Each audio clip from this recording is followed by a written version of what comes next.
Roberts, Mr. Terry Long, Ms. Smith, Dr. Dunn, Mrs. Cuthbert Flynn, Mr. Main, Mr. Davis, Mr. Witter, Mr. Brown, Dr. Brown-Burke, Dr. Charles, Mr. Chin, Mr. Clark, Mr. Cousins, Ms. Crawford, Ms. Daly, Ms. Davis, Mr. Golding, Mr. Graham, Dr. Guy, Ms. Hamilton, Ms. Hannah, Mr. Henriquez, Mr. Henry, Mr. Hilton, Mr. Jackson, Mr. Lawrence, Miss Lee, Mr. Miller, Mr. Montague, Miss Morrison, Mrs. Nita Garvey, Mr. Paulwell, present. Mr. Phillips, Dr. Phillips, Mr. Robertson, Mr. Robinson,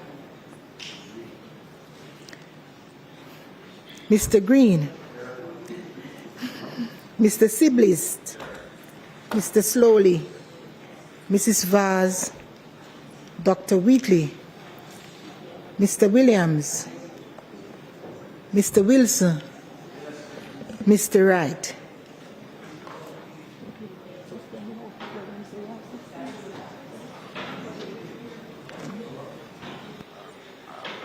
And let us go to the agenda.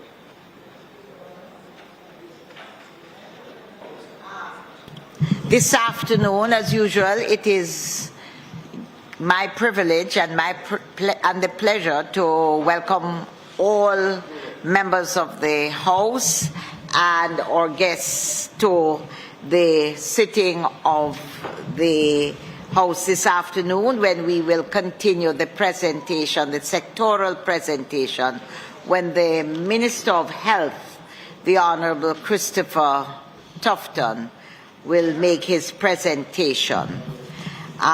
With us this afternoon are some very special guests. I will start with the Permanent Secretary in the Ministry of Health and Wellness, Mr. Dunstan Bryan, Dr. Jacqueline Biseso McKenzie, Chief Medical Officer from the Ministry of Health and Wellness, Mr. Ricardo Perez Shrevas, International American Development Bank Country Rep, Miss Olga Iza,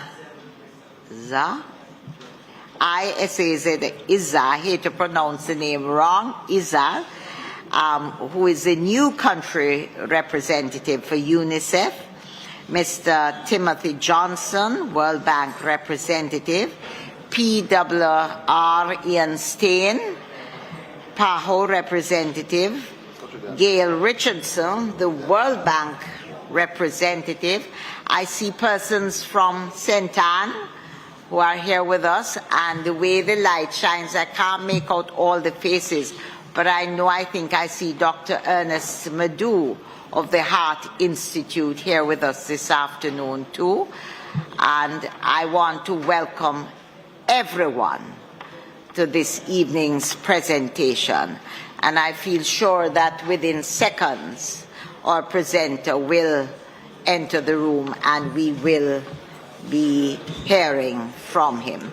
Members of Parliament, welcome you all to the sitting of the House.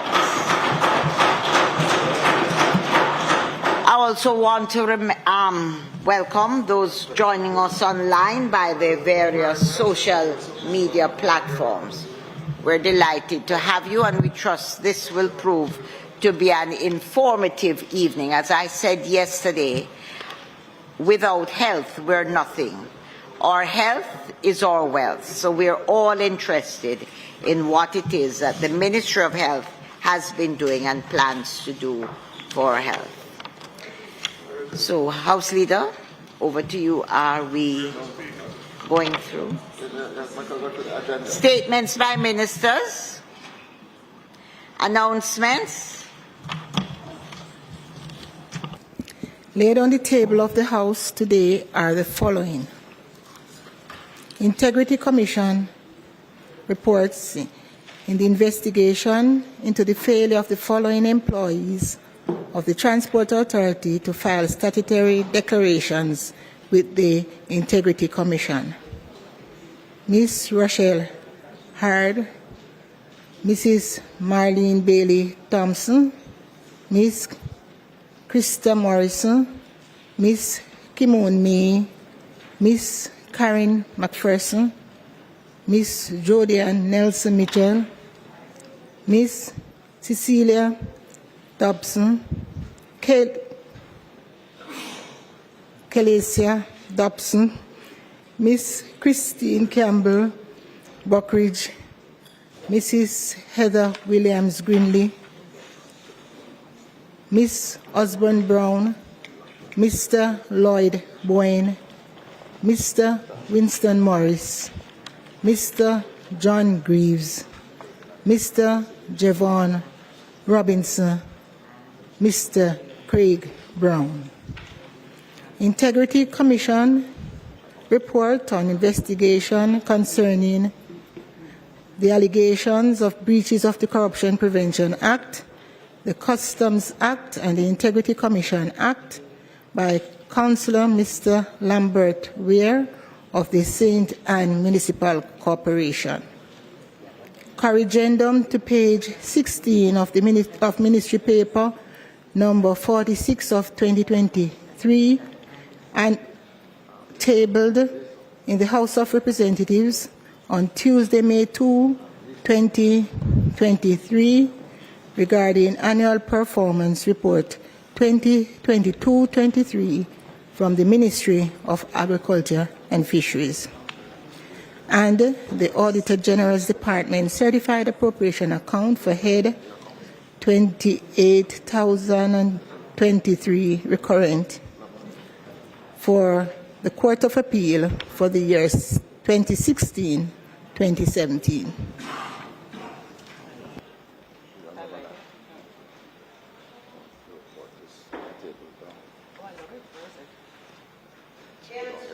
The Senate. Petitions, papers, reports from committees, notices of motions given orally. Madam Speaker, I beg to give notice that at the next meeting of the House, I will move to introduce and have read the first time a bill shortly entitled the Independent Commission of Investigations Amendment Act 2023.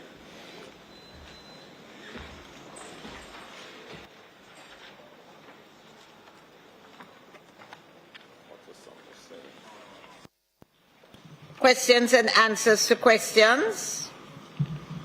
Motions that may be made at the commencement of public business requiring notice. Motions relating to sittings of the House. Motions for leave to introduce bills. Presentation of bills without leave of the House first obtained. Madam Speaker, I now move for the suspension of the standing orders to enable me to take the first reading of a bill shortly entitled the Independent Commission of Investigation Amendment Act 2023.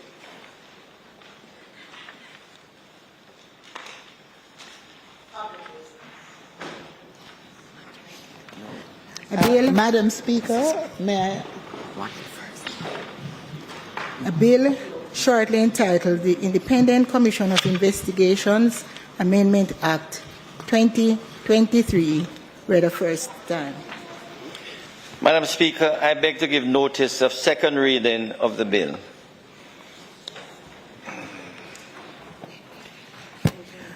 Madam Speaker, I ask for the recommittal of announcement. Thank you. Members, the question before the House is that we have the recommittal of the item announcements. Those in favor? Those against? The ayes have it. Announcements.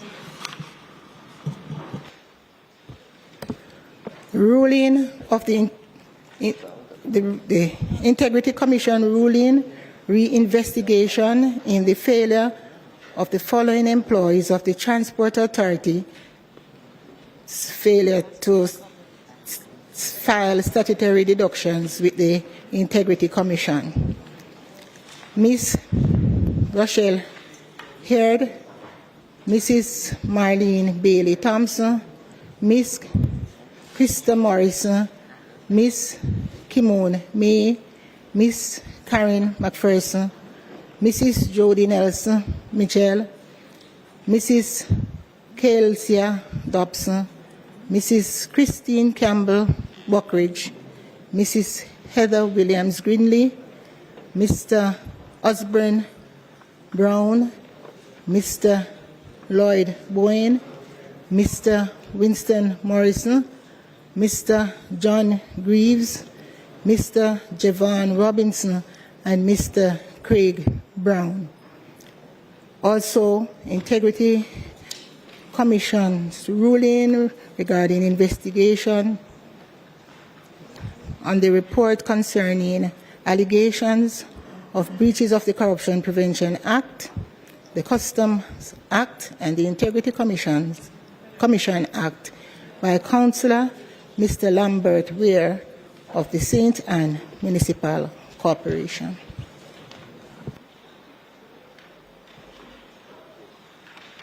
House Leader, could you permit me, in my welcoming remarks, I'm not sure because the way the light shines directly, I'm wondering if I'm seeing the CEO of the National Health Fund, Mr. Everton Anderson. I feel very certain that I'm looking at somebody who has his face and not, and also the acting chairman of the National Health Fund, Mr. Darling.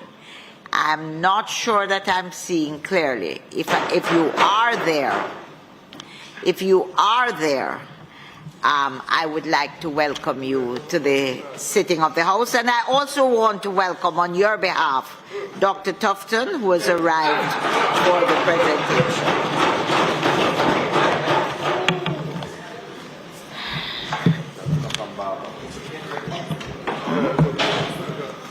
So we're on to public business. Madam Speaker, just in time.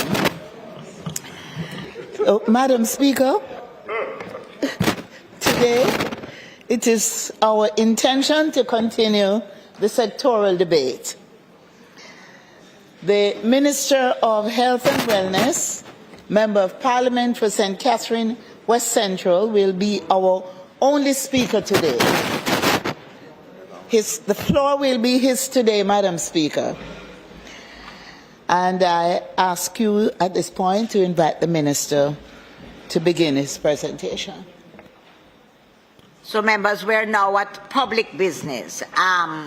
Before I invite you, Minister, to make your presentation, I noticed that the House Leader said the floor is yours today. It's, Minister, I noticed the House Leader said the floor is yours today. The floor is not so large, so we're asking you to speak well and condense as much as you can this afternoon.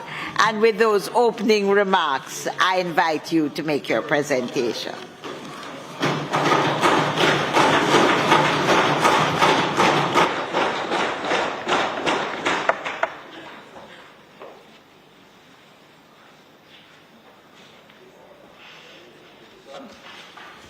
Are all the mics on? Okay. Thank you very much, Madam Speaker. And I will certainly do my best to condense. But in the words of the songwriter, so much things to say right now in public health, and I crave your indulgence and the indulgence of my colleagues and those looking on. Madam Speaker, I would like to first of all thank the Almighty for his guidance and protection during my tenure in this office, my family for their ongoing support, the health and wellness team led by my colleague, Minister of State, and the Permanent Secretary and the Chief Medical Officer, and the 23,000 healthcare workers, the Most Honourable Prime Minister Andrew Holness, and this administration, including my cabinet ministers, our partners, too many to name right now, my constituents of St. Catherine West Central, who continue to give support, and of course the Jamaican people. Madam Speaker, last year I defined the state of public health in the context of the waning impact of the COVID-19 virus, and also the longer-term impact of a global pandemic that has disrupted all our lives and challenged our capacity as a public health to respond. Today, while COVID-19 is not over, the impact of the pandemic on our daily lives has diminished significantly, and we are moving to a state of recovery of which we all, Madam Speaker, can be proud. Significantly, fewer Jamaicans are being hospitalized and even fewer persons are dying from the disease.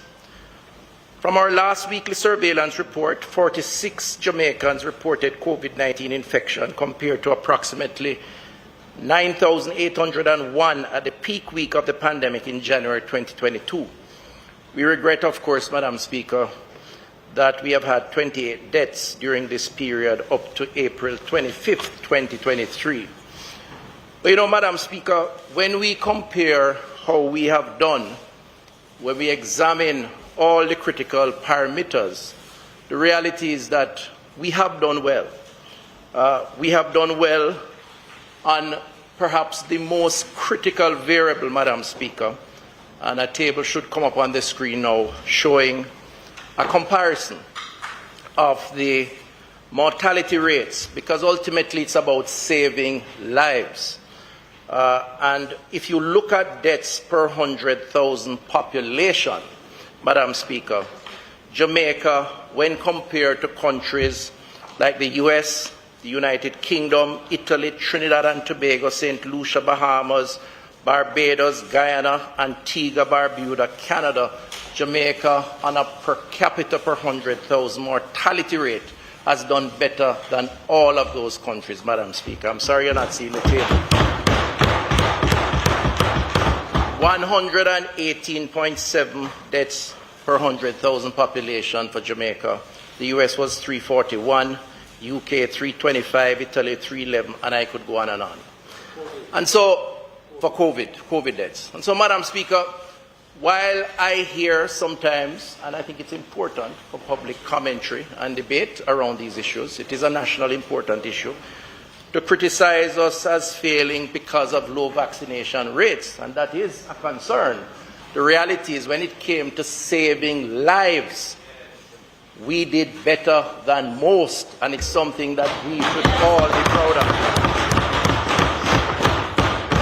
Madam Speaker, Jamaica was among the first countries to develop and implement a pandemic response plan, including increasing the human resources by some 2,000 healthcare workers, expand bed capacity by 10%, by over 400 beds, increase the amount of critical equipment necessary for delivery of healthcare, including oxygen delivery systems, high flow delivery, high dependency and intensive care services, expand lab capacity for PCR and antigen testing and genomic sequencing. Overall, therefore, despite the threats and the challenges of COVID, we have been able to strengthen our health system. Now, I raise this because the reality is COVID has been the dominant talking point over the past number of years, and rightfully so. But I raise it to make an important point on behalf of the more than 23,000 public health team members that have represented the response, the primary response to the COVID-19 pandemic. Too often, Madam Speaker, we discuss our road to recovery with reference to the COVID-19 virus as the obvious source of our economic and social woes, without distinguishing the successful management of the pandemic and the work of our health team as part of the core reason for our economic and social recovery. This, Madam Speaker, is a disservice to those who have sacrificed on behalf of the Jamaican people and for the resumption of life as we know it. We should all applaud and share, I believe, in the successes of our economic recovery and life as we know it, but we must never forget the sacrifices and efficient response of the COVID-19 management team. Countries that were late or too gradual, too extreme in their responses are still feeling the brunt of trying to restart their society. Not so here. Long before the virus came to our shores on March 10, 2020, we managed the protection of our borders.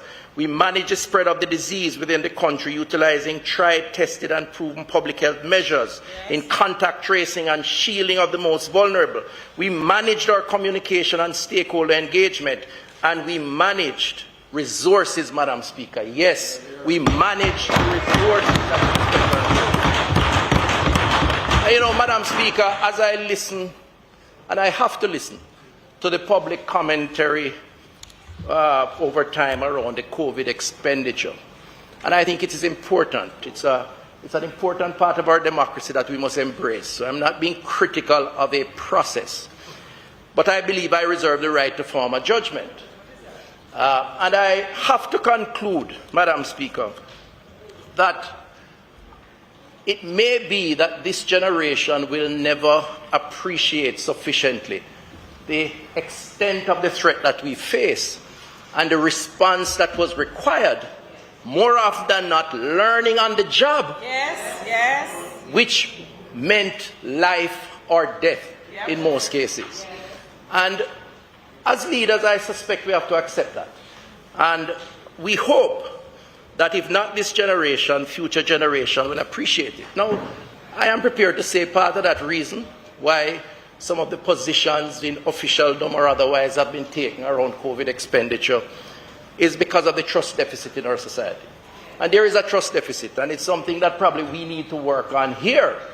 But the reality is, Madam Speaker, that Jamaica stands stronger because of what we collectively did during these very difficult years and very difficult decisions that we made.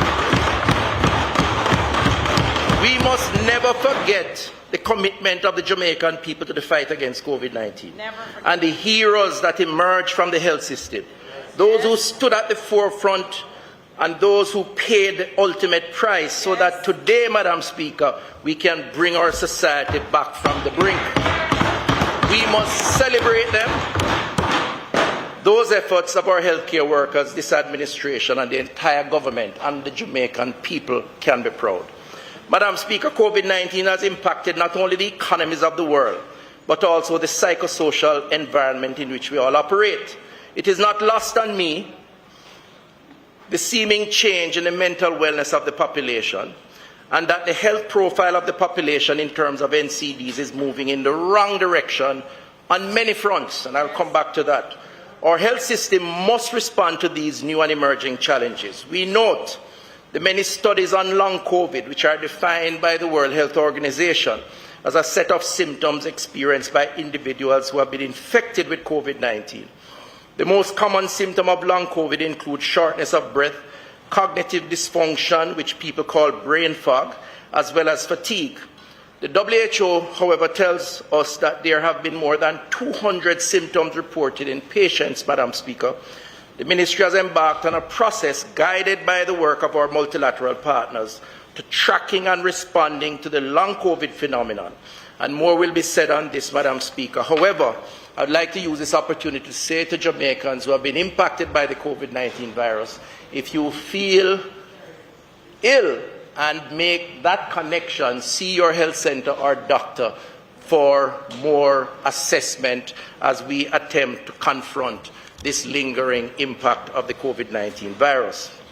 Madam Speaker, after 7 years, this past April, on this particular job as Portfolio Minister, under the stewardship of Andrew Holness and this administration, I think it is fair that Jamaicans ask, from wherever they are from, the question as to what have we done in public health and how have the people benefited? And we mustn't resist or push back on the people's right to inquire and to probe. And so I took the opportunity to use this occasion, Madam Speaker, to give a scorecard or work in progress of some of the things that we have done in public health, given that we have been there long enough, not just to manage crises, but to make a positive change. Madam Speaker, I start with Code Care. This initiative of clearing up the backlog of elective surgeries, partly due to the COVID-19 pandemic, has seen over 950 surgeries taking place through public-private partnerships, involving 8 private hospitals, short-term visiting medical missions, primarily comprising operating theatre nurses from the diaspora, and special overtime sessions by our local surgery teams. Despite some doubts about this program, Madam Speaker, to date, some 950 Jamaicans who have been waiting, in some instances as long as 6 years, for a surgical procedure have benefited under the Code Care program, Madam Speaker. Madam Speaker, despite the doubts, we have demonstrated that through creative thinking and determination, we can join forces through a collaborative health team to provide relief to hundreds of Jamaicans who were suffering in silence or suffering aloud for years waiting on these badly needed surgeries. Like, Melissa Gale, who is 40 years old from Hanover, who told me that for 3 years she was scheduled to do surgery for fibroids, suffering each month, excessive bleeding, can't go to work, downtime, pain and suffering. Well, under Code Care, she got her badly needed surgery, and she has said thanks, and she's happy. 950 other Jamaicans benefit from that. I would like to recognize, Madam Speaker, I'd like to recognize the team of the ministry who worked to reduce our surgery backlog, and particularly those who embraced the concept from the start, because there was some resistance. I want to recognize in particular Dr. Delroy Frey, clinical coordinator at the Cornwall Regional Hospital, a healthcare hero who has given 38 years to save lives and now sits as an example. An example not just of the status quo, which he could easily do, having been a 38-year veteran, but an example of change, because change was necessary to solve a particular problem on hand. We salute Dr. Frey as a symbol of our healthcare efforts, and he's here with us, and we welcome him in this House, Madam Speaker. Madam Speaker, the Code Care project has several arms, including the procurement of equipment and supplies and repair to vital infrastructure. I know our surgeons in our public health system were concerned because they felt that we were shifting resources to the private as opposed to fixing the public, and I know questions have been raised around that. I say, I understand the concerns, but we are working to repair operating theatres in our public system, 15 operating theatres, at a cost of some $750 million, which has been allocated, Madam Speaker, and the work has been done. We are now securing, through the procurement process, the completion of that process, and I say to those who are concerned, with time we will repair, spending that $750 million. In the meantime, Madam Speaker, Code Care will continue into the next year, given that we have only achieved 50% of our target, and we will seek to do another 1,000 surgeries in this financial year. We are catering to the concerns of Jamaicans and those who need it most. Madam Speaker, public health is going digital. Yes. And this is not an announcement. It's not just talk. It's action on the ground. I'm giving a work in progress with $2 billion Jamaican dollars that has already been committed, an expenditure that has started. Our game-changing digitization of the health system has started with 754 million contracts signed for an implementation period of 18 months and support services of 15 years, support services being critical. This year, we'll continue the implementation of 15 health centers and the full rollout of electronic health record system in these facilities by early 2024. We have also signed and started work a contract valued at $1.26 billion with Cable and Wireless, and will see 105 health centers across the island equipped with ICT infrastructure to include network and cabling for internet and Wi-Fi connections, Madam Speaker. These activities are a precursor to the implementation of the rollout of the electronic health record solution in these facilities. What does this mean, Madam Speaker, for patient care? Because we work, we implement for a reason. It's really about the people.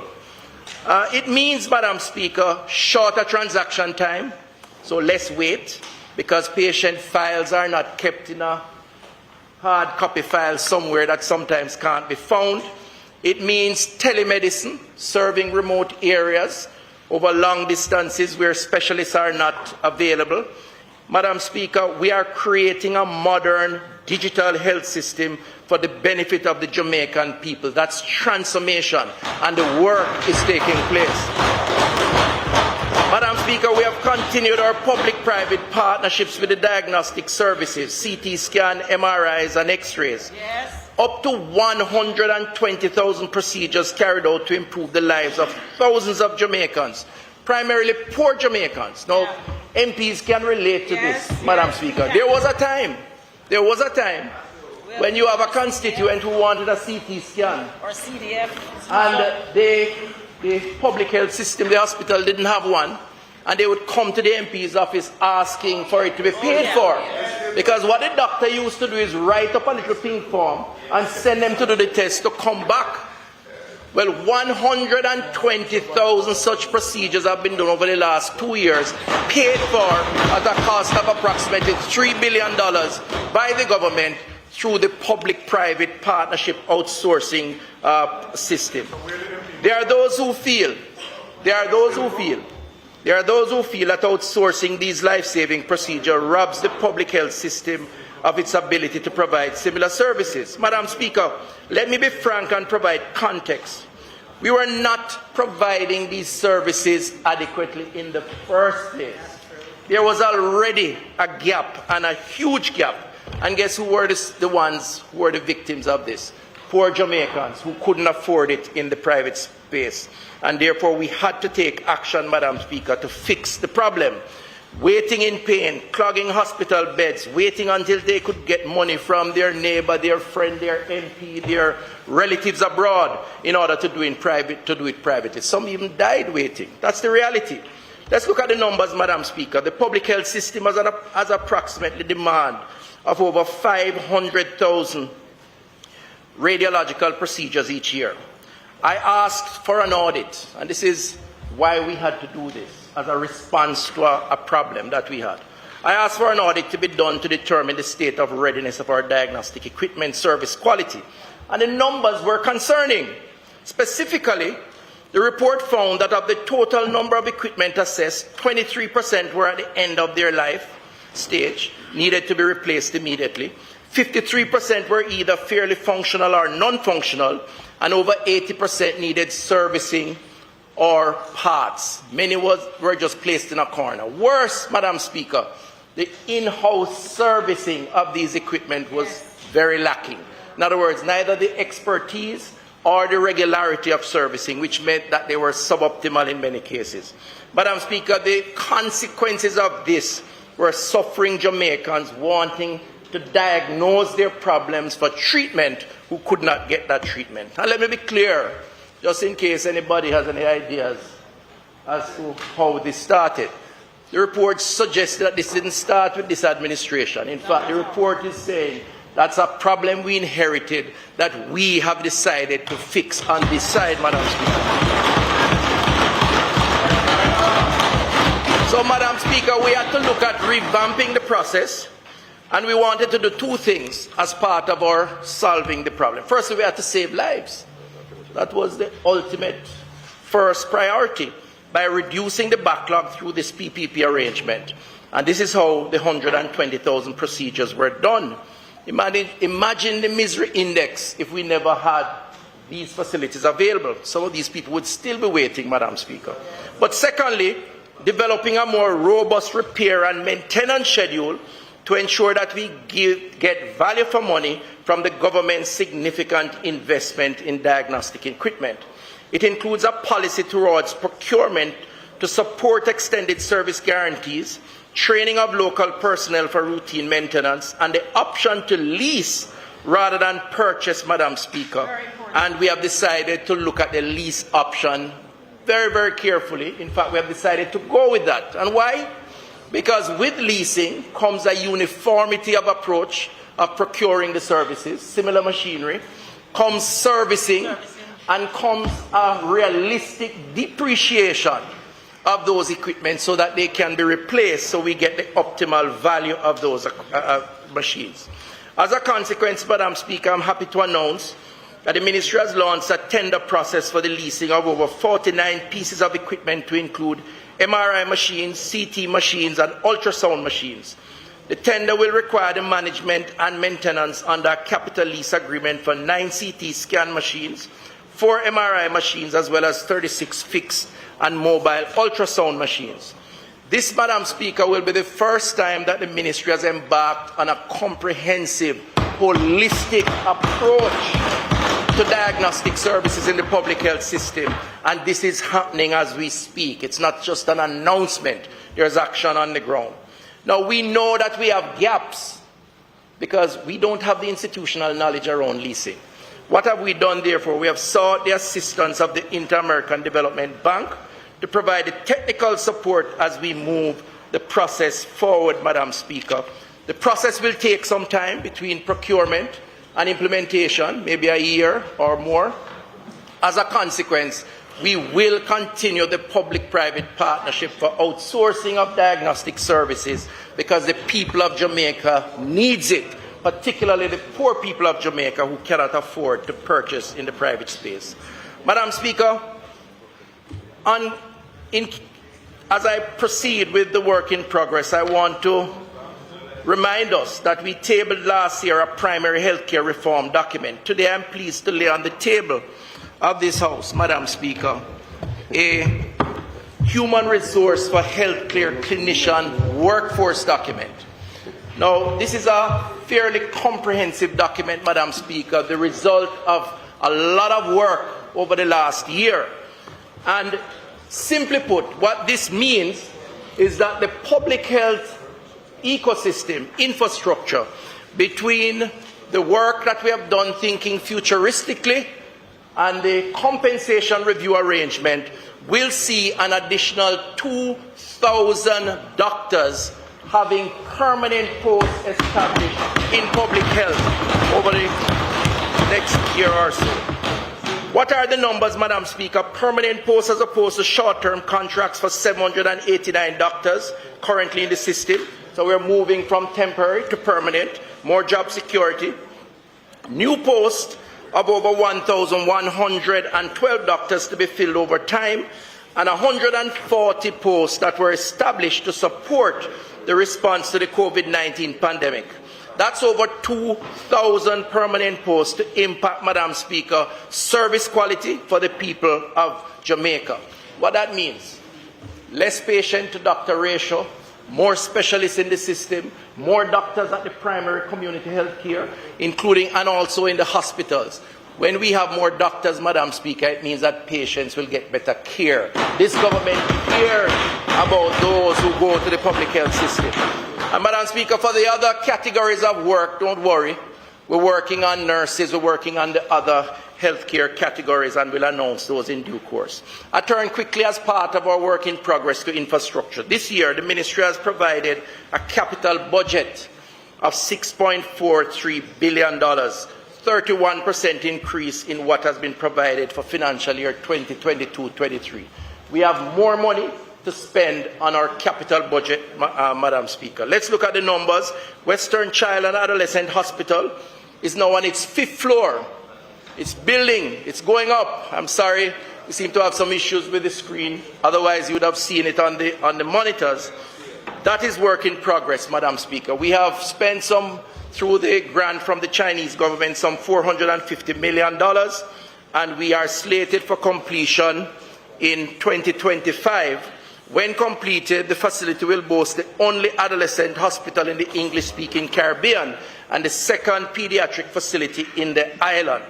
The Spanish Town Hospital, long overdue for major overhaul, Madam Speaker, is scheduled to break ground on July 2023 at a contract price of some $6.4 billion to be spent over the next 2 years, Madam Speaker. Not an announcement. The work has started. We have almost completed the procurement process. This state-of-the-art 7-story, 100-bed facility will boast 7 operating theaters, a new accident and emergency center, a new pharmacy, several other support services, including lab and other diagnostic services. Under these investments, the Spanish Town Hospital will see services expanded in cardiology, oncology, hematology, ophthalmology, and ENT, Madam Speaker. We will see a new Spanish Town Hospital for the people of St. Catherine and its environs. This is not just talk, Madam Speaker, this is action on the ground. Madam Speaker, we all know about Cornwall Regional Hospital, and I'm sure my colleague on the other side, when he gets a chance to speak, will tell us even more. Not necessarily everything that is said is what is, but nevertheless, Madam Speaker, we are, and I'm a lot more confident that we are now in the final stages of the completion of the Cornwall Regional Hospital, and it will be newer, bigger, and better. Final phase will commence in a month or two. There's a 14 billion expenditure associated with that, and that means the internals, and we expect that we will begin to reoccupy the main building by the end of this year, right through the year of 2024. But Madam Speaker, beyond all of that work, that busyness, not just in talking, but in doing on the ground for the people of Jamaica, there are a number of infrastructure projects that go unnoticed yet are making a big impact on the quality of patient care. Yes. And we must recognize it. Yes. We must recognize it. In particular, at the primary health care level.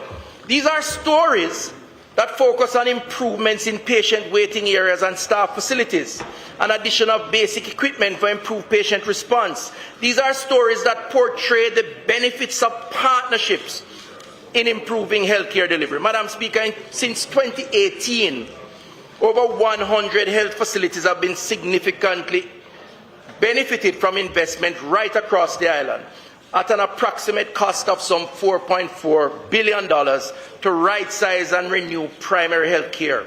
I want to use the opportunity because this has been a big partnership.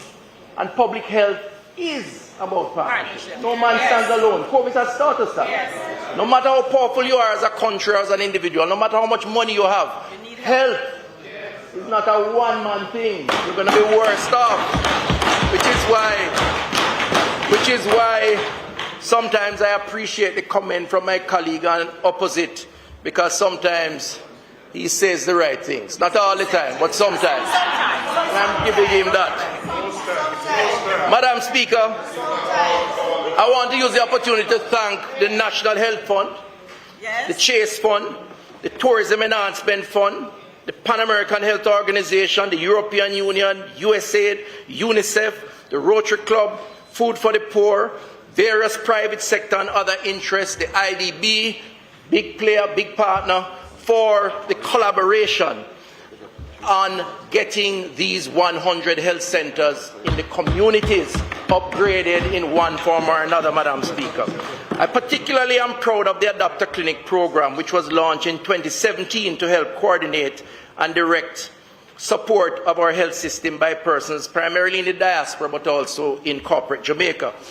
Since that program was launched, the Adopter Clinic, we have had 43 adoptions. That's a lot. Nice.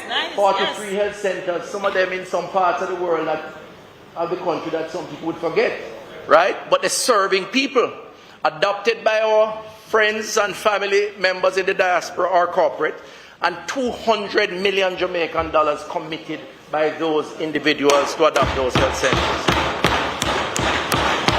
I want to thank Mr. Cephas and the Health Foundation for managing this process, because they have done a good job. Mr. Courtney Cephas. Madam Speaker, I have to talk about the University Hospital to reinforce the fact that we're not just talking. Action. Because, you know, there's a lot of talk going on. The environment is toxic in so many ways. You know, I say toxic Twitter, not because I don't use it, but because sometimes when I see something said on it, everybody's an expert. Everybody's an expert. And guess what? I love the need to express yourself. So I'm not suggesting we shouldn't, but I'm also supporting truth. And as the main player for public health, I have to set the record straight. Madam Speaker, as a continuation of the work of the improvement of the University Hospital of the West Indies, $300 million has been provided in this year's budget to continue that work, which has been commissioned for the construction and rehabilitation of the facility. We have gone to tender. I understand that that process will be completed soon for reworking the ring road, expanding it, clearing the site for a greenfield building valued at some $30 million, a 6-story building, to renew and restore the University Hospital of the West Indies. Madam Speaker, we will, this administration, rebuild and retrofit the University Hospital of the West Indies. So, Madam Speaker, when you summarize the expenditure, you're talking about 27 billion Jamaican dollars, or US 178 million. Cornwall Regional, 14 billion left to be spent. Western Children Adolescent, 5 billion left to be spent. Spanish Town, 7 billion to be spent. UHWI, 3 billion to be spent. Madam Speaker, this is not talk. This government is working to build public health infrastructure like no other government before since independence. And we don't talk about the IDB, 10 health centers, the EU support for that. We haven't spoken about the work that continues with NHF, with Chase and other such areas. Now, Madam Speaker, I am proud of the work in progress. Yes. I am proud of the support. I am proud of the support of the Prime Minister Andrew Holness and the Cabinet of Jamaica and my parliamentary colleagues. And if they are honest with themselves, they'll be proud too. Because they have benefited in many different ways. And so, yes, I know you're proud too. I know you're proud too. I have had many discussions in private quarters, and I know that they are proud. Right, member? The public health expansion that has taken place. Madam Speaker, I want to ask your indulgence and a little focus on a point I want to raise, which is very important. And, Madam Speaker, this is not a happy topic. It's not a happy topic, but it makes a big point. You know, in 2020, Madam Speaker, some 22,000 deaths were recorded, the mortality figures in Jamaica, 22,022 to be exact. Diabetes was the most frequent underlying cause of death at 13%, followed by stroke, 11%, hypertension, 8%, heart disease, like heart attacks, 8%, and assault or violence or intentional injury, 4%. Importantly, Madam Speaker, lifestyle diseases or NCDs were the cause of death for some 16,918 individuals, almost 8 out of every 10 Jamaican or person living here that died was as a result of how we live, how we interact with our environment, what we consume, lack of exercise, lack of rest, lifestyle. We call it non-communicable diseases. And Madam Speaker, there's a table in the text that you will see that shows the breakout of those numbers and the cause of mortality. And this is where I think it's important for us to assess, and I want to thank our EPI unit led by Dr. Webster Carr for helping me to interrogate these numbers to get some answers as to where we're headed and what we need to do. When we analyze the deaths occurring in persons before their 75th birthday, which is considered the sort of average life expectancy in Jamaica today, women living 3 or 4 years more than men, we found, Madam Speaker, that some 12,747 or 59% of persons who died in 2020 died before the age of 75. That's almost 60%.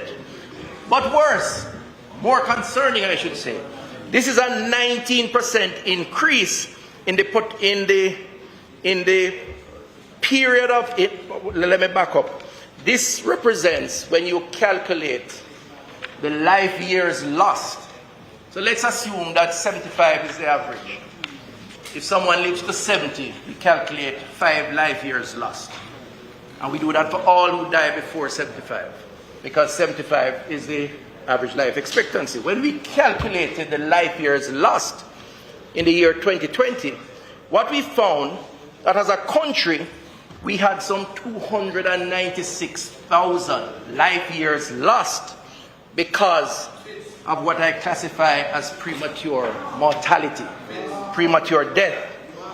But worse, Madam Speaker, and this is the point, it represents a 19% increase in the potential life years lost a decade ago, 10 years ago. In other words, Madam Speaker, and simply put, Jamaicans are dying younger. That's what the data says. Jamaicans are dying younger. In 2020, Madam Speaker, lifestyle diseases were the cause of 144,000 approximately life years lost, representing a 30% increase in potential years of life lost when compared again to a decade before, Madam Speaker. Now, Madam Speaker, what this is saying in simple terms, and I don't want to get too overcomplicated because I want Jamaica to understand, every Jamaican. What is clear is that Jamaicans are seeking health services at a younger age, and that Jamaicans are dying at a younger age. And they are dying primarily from lifestyle-related diseases. Let me make the connection, Madam Speaker, with some examples. In 2017, 1 in 3 women aged 15 years and older had never had a pap smear, while greater than 2/3 of women have never had a mammogram. 28% of Jamaican men aged 40 and older have never done a digital rectal exam, for all sorts of reasons that we are aware of. In a study exploring health-seeking behavior of older males, it was found that 2/3 of participants had not visited a doctor or health facility in the last year. Only 35% of participants had ever done a prostate exam. Giving you some examples, Madam Speaker. So let's roll that in to one's happiness, earning capacity, quality of life, longevity of life. Madam Speaker, a man who loses a leg or an arm from complications due to diabetes at 50 years old could likely lose up to 70% of his earning capacity. Depending on his profession, the loss of sight due to diabetic retinopathy is likely to immobilize his household and cause significant pressures on the family. Madam Speaker, these are real people that you can attach to these numbers. This is the real impact of morbidity due to preventable diseases. I am saying to us here in this house and to Jamaica, we have to do more on prevention. Yes. It goes without saying. The data supports it. Last year, I spoke about the principle of primordial prevention. While we have made some progress in areas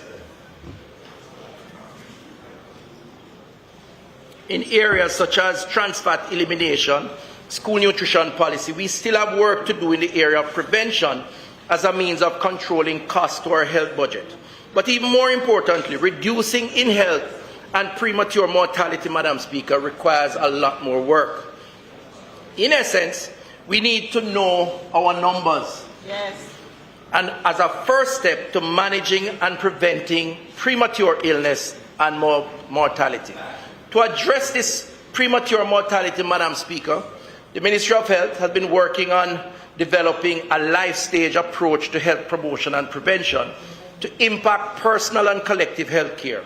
From as early as conception, expectant mothers and child must be given guidance around best practices for pre- and postnatal care. Yes. Through the various stages of growth and development, the health system must facilitate persons making informed choices about their health, starting in primary care to support lifestyle practices to avoid or reduce premature mortality and improve the best health outcome in each citizen. This is all captured, Madam Speaker, in the 2030 vision, but for us in public health, it has implications for how we structure our health care, and we have been working on it strategically. Madam Speaker, we're not just responding to crisis. We're building buildings, we're providing more doctors, but we're also strategically planning. And it's not an easy task, but we're committed to the task. So, Madam Speaker, this year, given the data that I've given about people dying younger, Jamaicans, largely from lifestyle-related diseases, we will focus on a critical component of prevention of ill health and hopefully influencing healthy lifestyle. I introduce to you our Know Your Numbers Healthy Lifestyle Initiative. Madam Speaker, this is a practical response to the biggest health crisis we face today, lifestyle diseases and premature mortality. So, too many Jamaicans are walking sick and they do not know until them tumble down. Yes. A heart attack, a stroke, that's just the reality. And let me give you some more numbers, why you need to know your numbers. 236,000 or 9% of the population have diabetes, according to studies that are done locally. Only 106,000 are aware of their status. Furthermore, 95,000 approximately have one or more complications related to diabetes. And these complications are predictably, based on the expert advice, likely to lead to amputation, chronic kidney disease, or heart attack. Huh? Okay, my colleague over there said erectile dysfunction. He has a lot of knowledge. He's a medical doctor. He's a medical doctor. That's why he has a lot of knowledge of these things. Let me correct him, right? That's a good intervention.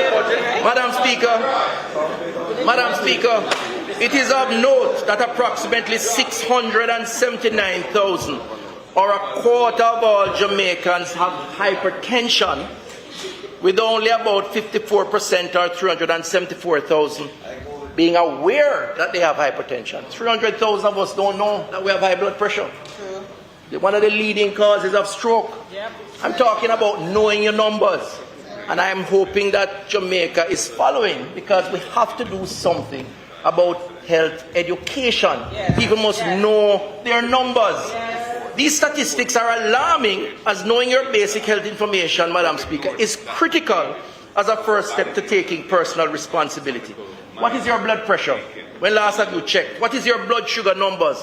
What is your body mass index, or what is your HIV status? These are questions to which every Jamaican should have at least an idea, if not a definite number. Madam Speaker, here's another interesting number. An estimated 75% of Jamaicans could avoid a stroke if they are aware of the warning signs through screening and took corrective action. Yes, this is called modifiable risk factors in the clinical dictionary. So let me tell you about stroke, because I had the reason to study the numbers for a conference I attended. In 2020, almost 7,500 Jamaicans had a stroke. 2,400 died. The rest, for the most part, had a disability. They needed therapy. They had to stop from work. They had to have somebody taking care of them. 7,400 plus, almost 7,500. I hope it makes the point, Madam Speaker, why we need to know that our blood pressure is high and why we need to take action early. John, for example, to be more simplistic, who has high blood pressure and continues to drink his half cue of white rum. Yeah, right.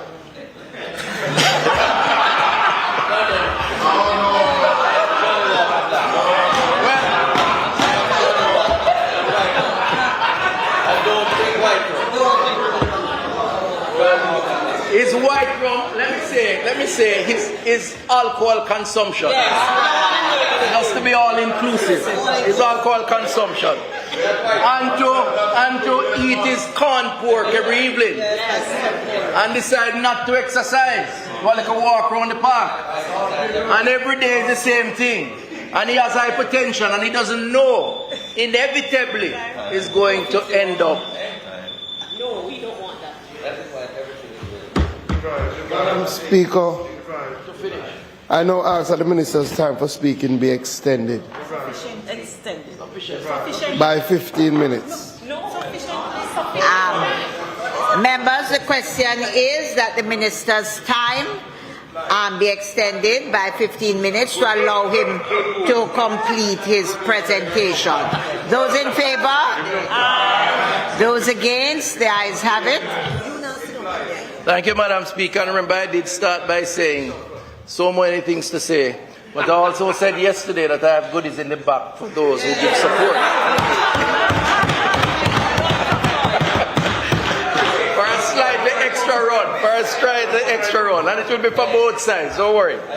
So, Madam Speaker, I'm saying that John, who could be Chris, who could be Juliet, who could be Rhoda, it could be anybody who has this condition based on lifestyle practice. It is almost inevitable where they're going to end up. And if you pull that back to the numbers of those dying 75 years or younger, which is an increasing rate, it means that we're really going in the wrong direction. Yes. We're losing our countrymen, our fellow men, our brothers and sisters, our children, our mothers, fathers, when we could have extended their lives and their quality of life, if they knew their numbers, which is why it's important.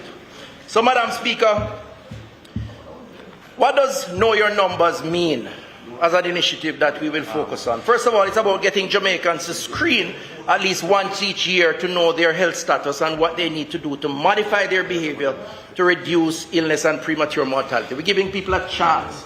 We can't force you, but we want to help you. That's very important. Our target is to do 500,000 screening tests done this year, 2023-24. This is to provide Jamaicans with the opportunity to know what they are vulnerable to, what they need to do to correct this life, and what lifestyle changes to make. To achieve this, we intend to bolster offerings of health checks and promote health screening in our hospitals and clinics across the country. Screening will become routine operating procedure through our primary reform program, in particular our life stage approach, which I spoke to earlier. This means once you enter a health facility, you're going to be given the opportunity for screening. And we really hope that Jamaicans take up the offer. We can't force you, but we're going to encourage it. Madam Speaker, the Ministry through the regional health authorities will plan on how to execute this not only in our health institutions, but in our communities by targeting vulnerable populations, people living in remote areas, underserved areas. Madam Speaker, we are going to be repurposing our COVID buses, mobile buses, to Know Your Numbers buses. And we're going to dispatch them out into the community. And we're going to pop up everywhere. It might be on a football field. It might be at a church. It might be in South Trelawney, where you have the best yam that grows anywhere in Jamaica, Madam Speaker. Well, you're on the border, so you share the credit, right? But we're going to pop up to provide these health screening services. Madam Speaker, what are the services? Services will include body mass index, hypertension, diabetes, vision, cholesterol, HIV, and syphilis. Expanded services, because there'll be a referral. So if your numbers are out of whack, the doctor may say you need to do a follow-up set of services. Great. And that could include ECG, prostate, breast or prostate cancer, cervical cancer, colorectal cancer, dementia, frailty, and immunization. In addition to clinics and health centers, we'll be taking screening, as I said, to the community through our mobile units. We're going to be pushing partnerships with the faith-based community. We're going to be taking screening to corporate Jamaica. You know, one of the things that employers need to appreciate more is that their worker is their best asset. And they must take more interest in the health and the lifestyle of their workers. Nothing is wrong work a time off to go do a medical check, or to making the opportunity to give them that opportunity. And we're going to be pushing that, Madam Speaker, as a big part of this approach. Madam Speaker, MPs will also be engaged, Yes, just to say, they must be. we're offering $1 million to every member of Parliament to do at least 2 health screening exercises during the course of this year, Madam Speaker. But we're going to do more on the Know Your Numbers campaign. Madam Speaker, I want to introduce a discount card. Love it. Discount card that will be introduced, courtesy of the NHF, which will incentivize persons who do screening. In essence, you do a health check, you're going to get points on this card, and you can redeem it at your favorite supermarket, or should I say participating supermarket, gas station, pharmacy, because we've reached a stage where we think it makes sense to not just say what is right, but to encourage what is right, Madam Speaker. More will be said about this in the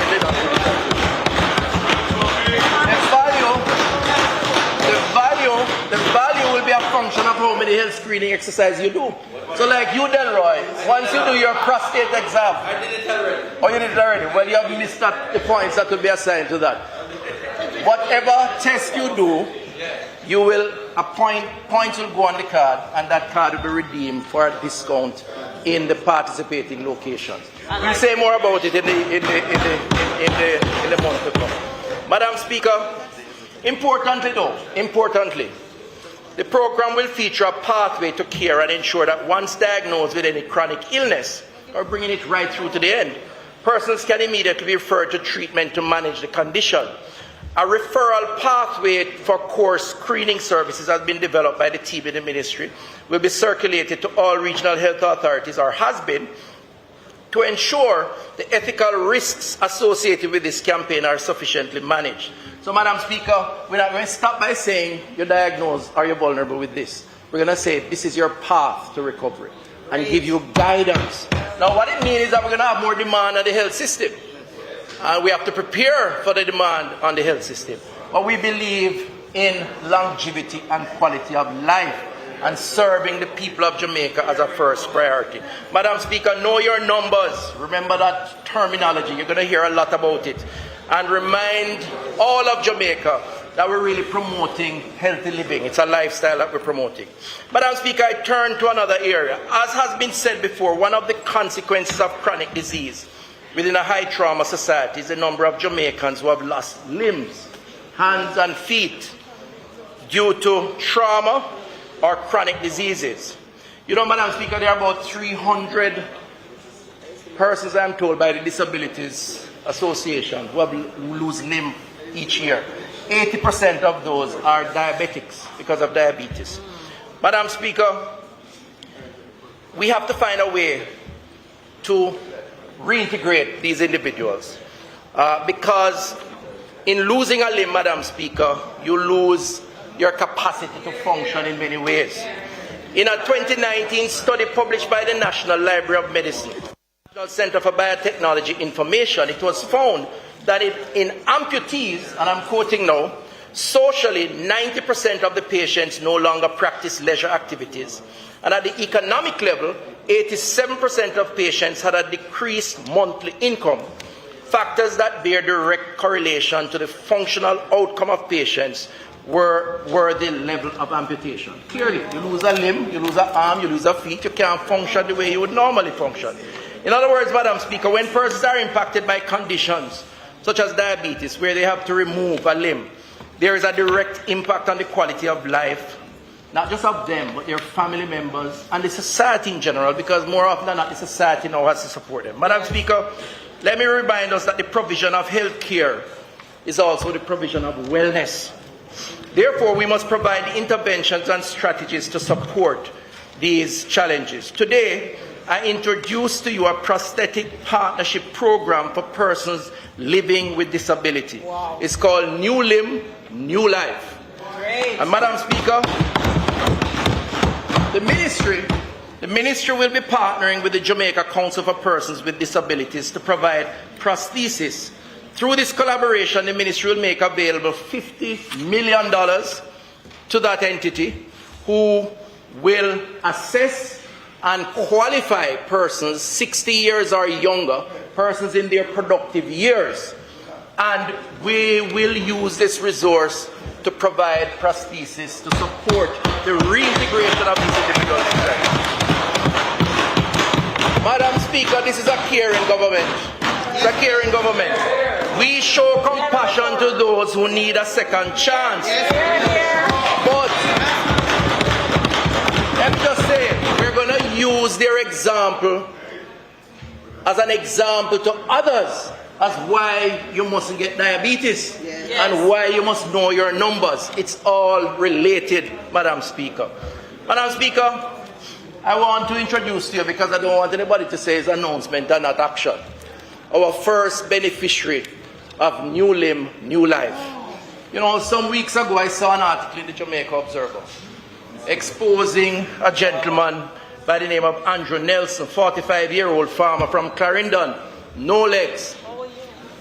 Pineapple farmer. Yes. He's on the screen there. Yes. And I felt the passion. Yes. First of all, I want to commend him on his industriousness. Jamaica can do, we could do a lot more if we follow the example of Andrew. Yes. Who has lost both limbs and is still out there toiling and working. Yes, yes. And I had the opportunity to have a discussion, and he was challenged. And while we're developing this program, I say, you know, something, Andrew is going to be the first beneficiary. Yes. Madam Speaker, I am happy to announce that Andrew has already been measured, the legs ordered, and he's here with us in the gallery right now. There he is right there holding up his hand. Madam Speaker,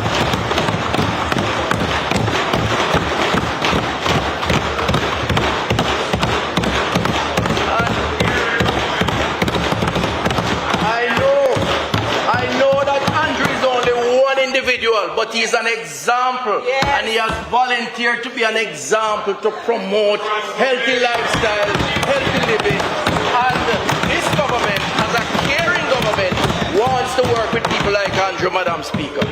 But you know, Madam Speaker, there's another individual that I have to mention in passing. In passing. Some may say he's famous. Some may say he's infamous. It depends on the position you take. So this person had an unfortunate, and I'm serious, unfortunate event on Old Hope Road. Infamous. Going to a place that he likes to frequent, that I have never been to.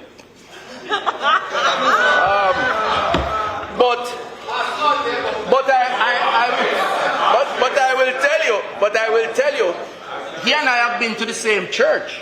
Really? In fact, he calls me Brother Chris. Really? But he only does it in private, not when he's on social media. When I'm on social media, he finds all the perceived flaws that I have and promotes them. But nevertheless, the long and short of the story is that Mr. John Pollack, and I pulled these pictures from social media, by the way, so I didn't pull it from a private space, had an unfortunate incident, and we reached out, and we provided him with the support. And if you notice him standing strong and firm, he is actually building back stronger.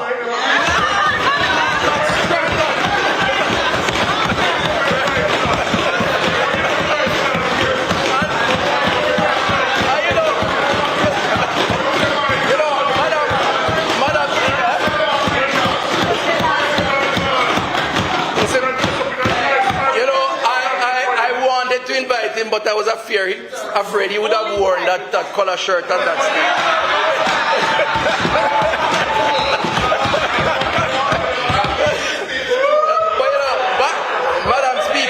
Madam Speaker, let me just say that when John says a lot, and I'm not spending 15 seconds on him, and maybe he doesn't deserve it, but he spends a lot of time on social media, and he's quite toxic about us on this side. But you know, if I had the opportunity to do it over again, I would do it. Yes. I'll do it. Because this government cares about people, even when they don't care too much about us. That's right. It's what we define caring as a government. And I want to wish him all the best. Yes. But I just want to encourage him to tone down on some of the inaccuracies that he puts out every day on social media. Madam Speaker, I know. Madam Speaker, the founding principles. Madam Speaker, the founding principles. And by the way, Madam Speaker, if you notice, half of my 15 minutes was disruption by the other side.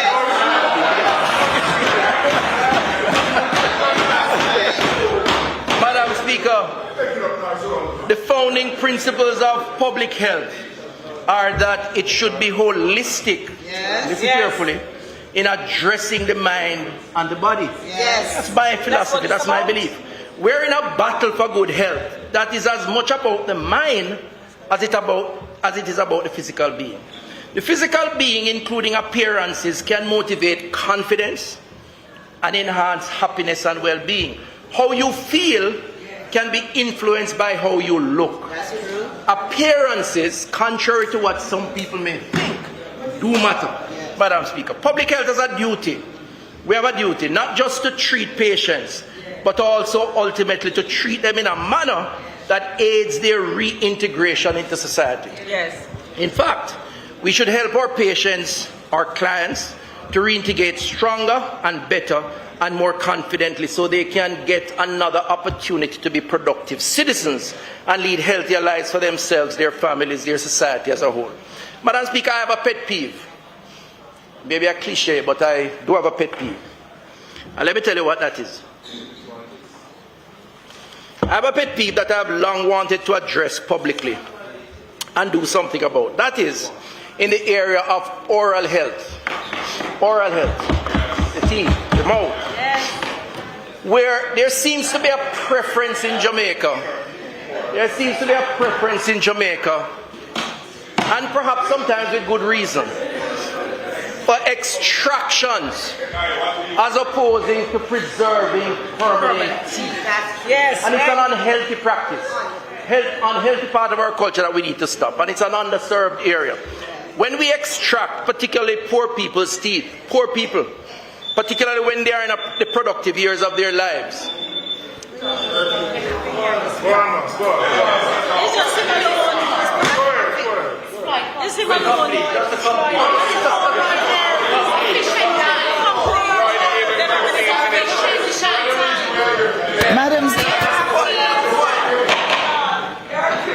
Madam Speaker, I do not want to show any preference in this house. But they have teeth on me. Because I do not want the same demands to be made by others. However, Madam Speaker, Make sure the goodie bag is good. I now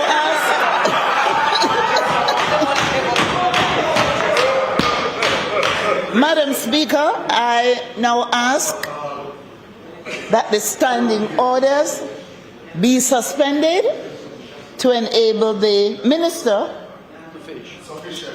to continue his presentation and bring it to its conclusion in 15 minutes. Give or take, Madam Speaker. Thank you.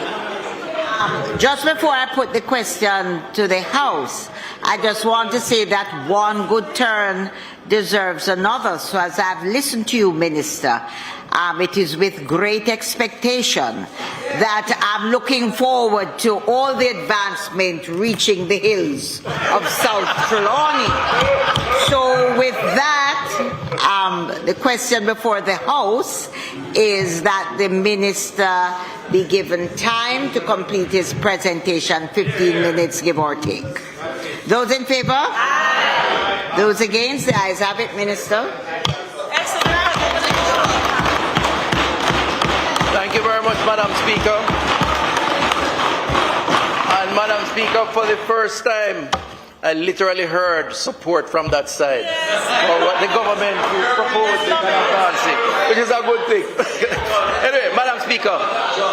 So, Madam Speaker, what I was saying is that when we extract, particularly poor people's tooth or teeth, because it's expensive to replace them,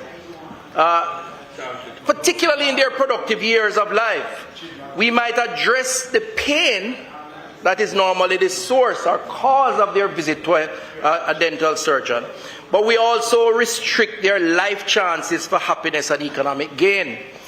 That's not in keeping with the principles of what we should support. It's about rehabilitation. Solving a sickness is a means to an end. It's about life and happiness and productivity. Madam Speaker, a 35-year-old man without any front teeth, let me be very blunt, is likely to be less employable and less likely to find the ideal partner in life, either in the economic sphere or the social sphere, than someone who is 35 who has their front teeth. Yes, true. Can I be more straightforward? True.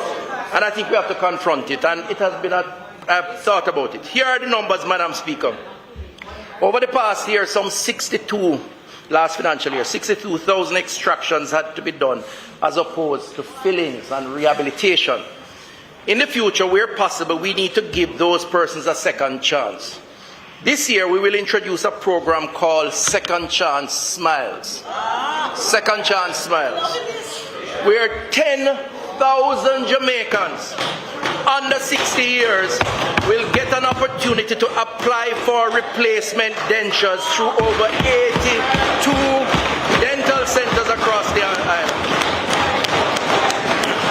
Madam Speaker, those who apply will get measured at these locations and orders made for manufactured dentures with a training session about how you take care of your teeth. Because that has to be solved too. Because we only get in the problem in the first place because we never brushed often enough, we never did what we needed to do. So public education is key. This, Madam Speaker,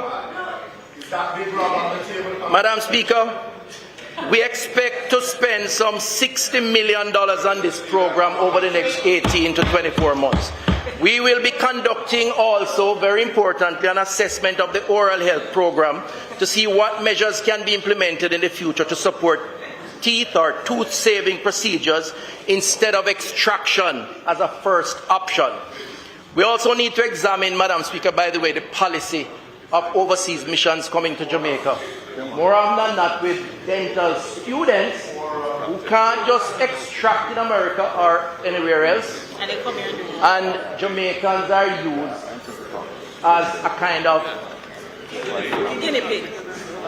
clinical, practical training ground for extraction, and that's something that we're going to look into.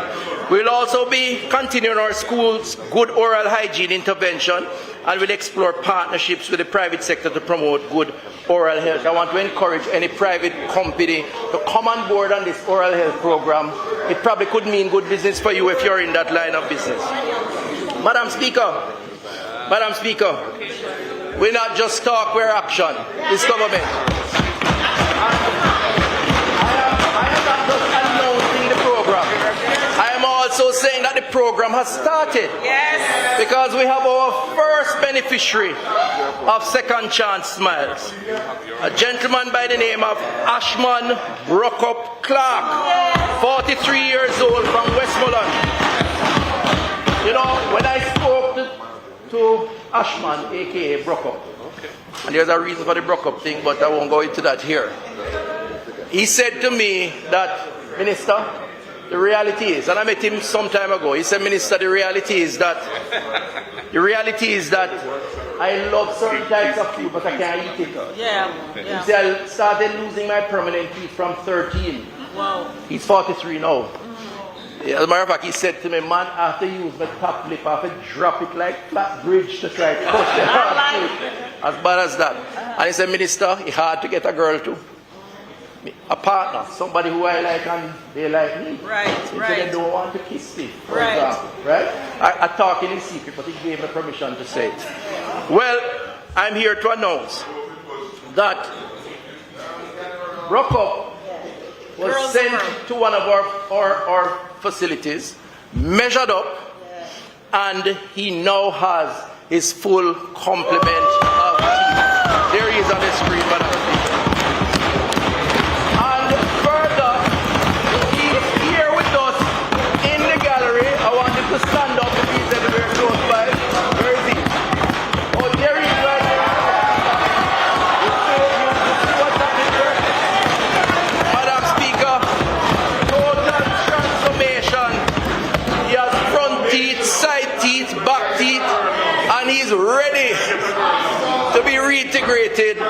society. That is what reintegration is about, Madam Speaker.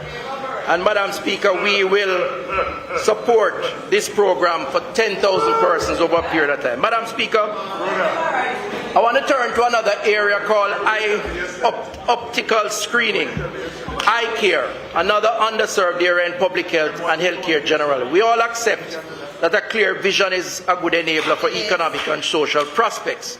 I'm proud to announce that by August this year, the Cuban Eye Care program will be back on stream, Madam Speaker. I've spoken to this program already.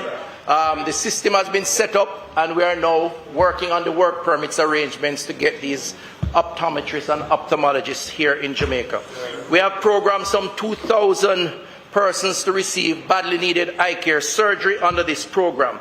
We're also working to re-engage at our local ophthalmology program, and we are planning, Madam Speaker, to go into the schools this year. Yeah. You know, I had a personal case which I won't elaborate on, but the fact is there are many kids in schools who people interpret as being deviants, troublemakers, when they really can't see the board. Yeah, and nobody is there screening them sufficiently. And I think it's important for us to start early so we can take whatever corrective measures. So 50 schools this year will be targeted for that. Madam Speaker, I want to turn quickly to Kingston Public Hospital in the interest of time. Kingston Public Hospital is a hospital that was the opening of this hospital on the 14th of December 1776. In 1859, the hospital began offering 24-hour service. Between KPH and JVH, Madam Speaker, it has evolved into the largest multidisciplinary hospital in the government health service, as well as the largest trauma center in the public hospital system.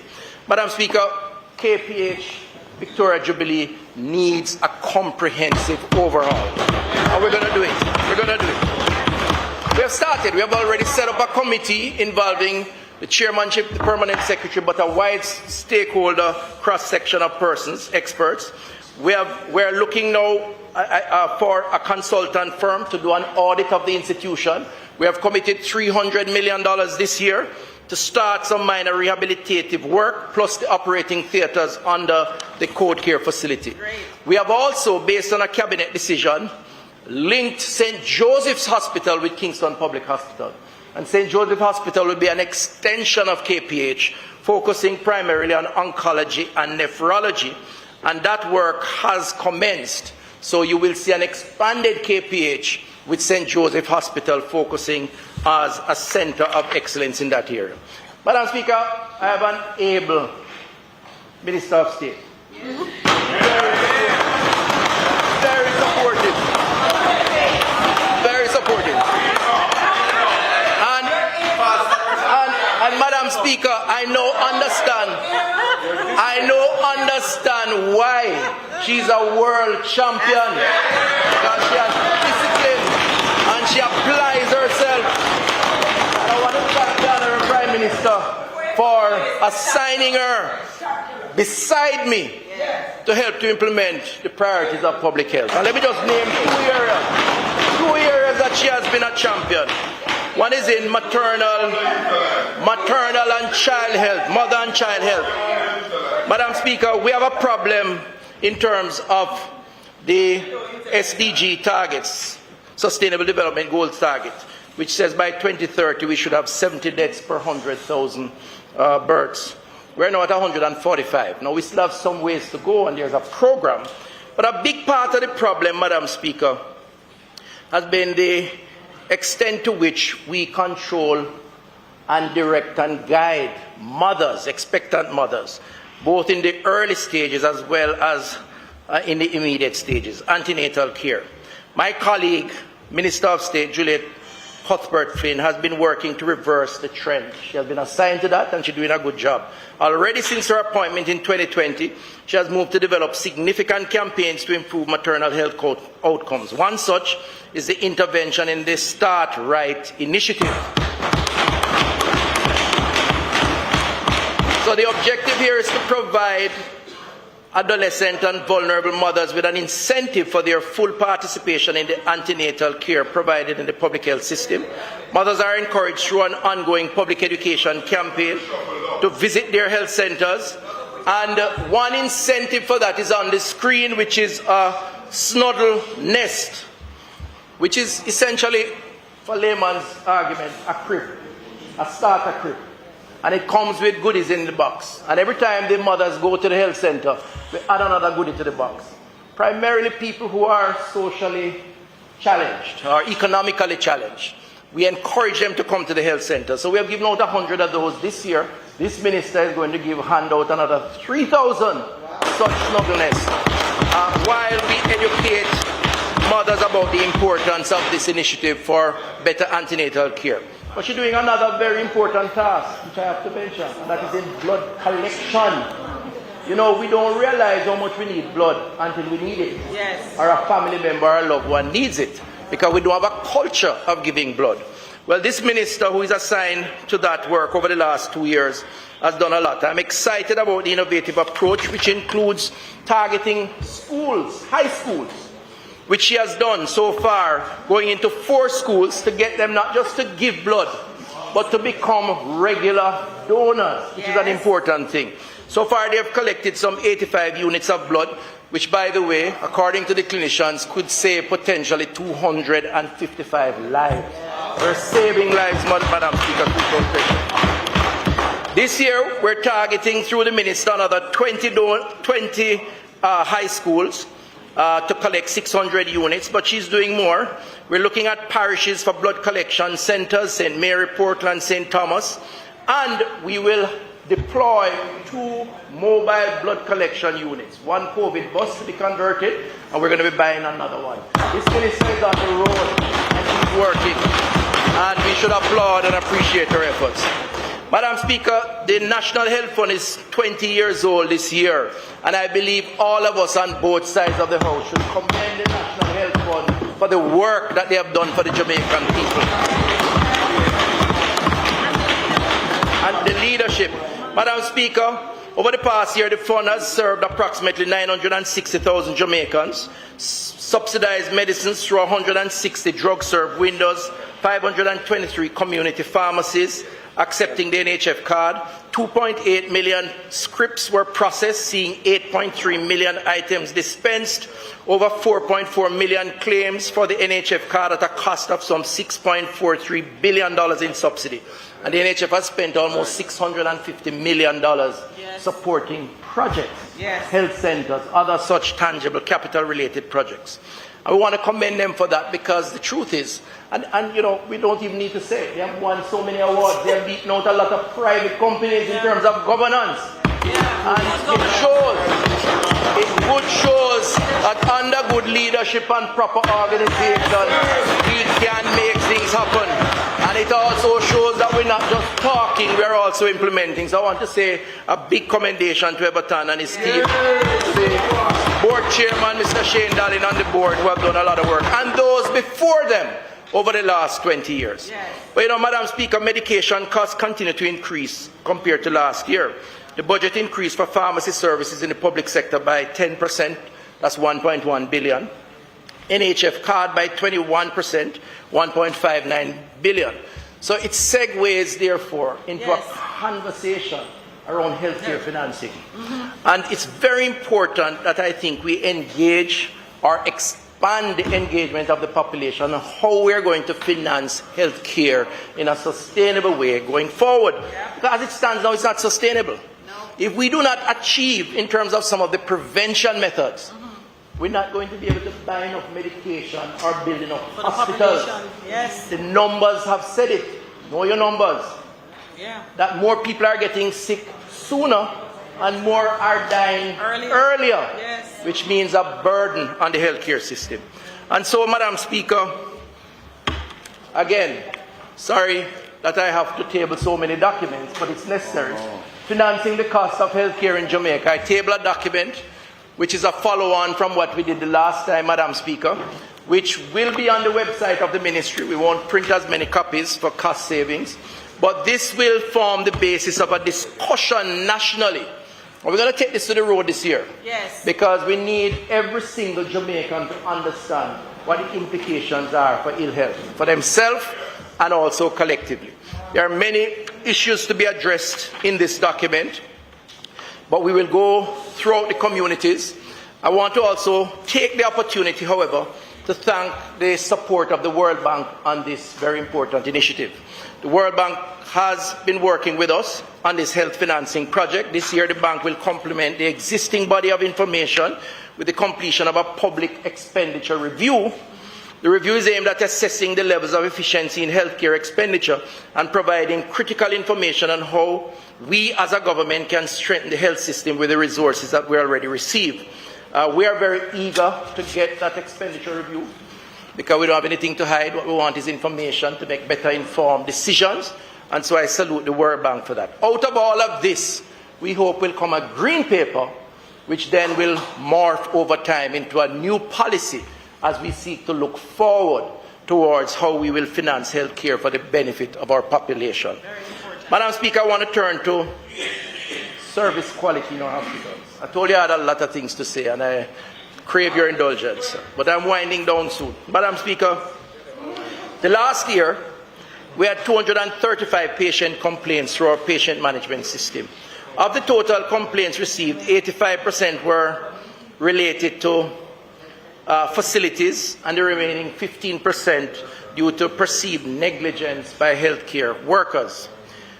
While we have seen the improvements of our services, and yes, we have, I know that when one incident occurs, it tends to grab headline, negative incident, because it's more newsworthy from the perspective of the editors. Good news don't sell. Bad news is more saleable, I think, in this culture that we exist in. The reality is that we have seen improvements in the services because we have done, not us, but the customer service survey done by the Public Sector Modernization Unit has shown that service quality has improved. And this is because all of the other things that we're doing. But too many Jamaicans still, and we have to accept it, come into our health system and are not treated with the courtesies that they deserve. And I'm prepared to admit that because we have challenges that we still need to overcome. One is too many, Madam Speaker, but we have to recognize, and we have to get that culture going, that our patients are our customers in distress, and treatment starts at the entrance of the facility, from the gate. And that is a missing culture that we have to reinforce and develop. So, Madam Speaker, this year we'll be continuing on the compassionate care program. We're going to be building out the wait space and all the associated services because we can't stop waiting. There's no country in the world where health is free, or even cases where it is paid for, where you don't have to go and wait. And it is a misnomer for people to say that somehow you must go and get through the same time. Now, I understand that when people go to hospital it's because they're sick or their loved ones, so they're in distress. But we who are there must understand that that is their disposition. And we must find a way to break that by reassuring them and showing empathy. Yes. And so we're going to improve wait areas, including bathrooms, but seated areas. Percy Junior Hospital, Port Antonio, Anoto Bay, Maypen, Bustamante Hospital, Mandeville, as well as St. Catherine Hall Health Centre, Cambridge Health Centre, and Maypen Type 4. All will receive special attention this year to improve the quality of wait and the courtesies that will be extended to the patients.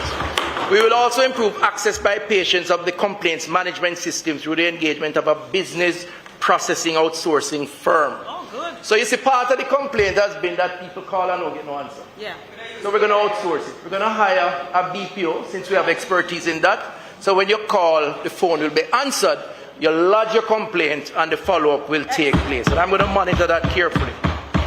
Madam Speaker, we will also be working to expand the personnel that provide customer service. We wrote to the Ministry of Finance, we got permission, and so we're in the process now of hiring 20 new posts within the regional health authorities who will manage the customer service component.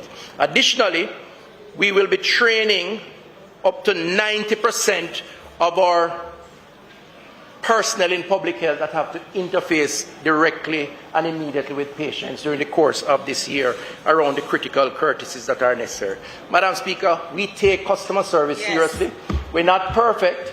We still have challenges, but we're going to work to fix it because that is what we're about, Madam Speaker. Madam Speaker, two other things I'll mention and then close, and I crave your indulgence. Thanks again.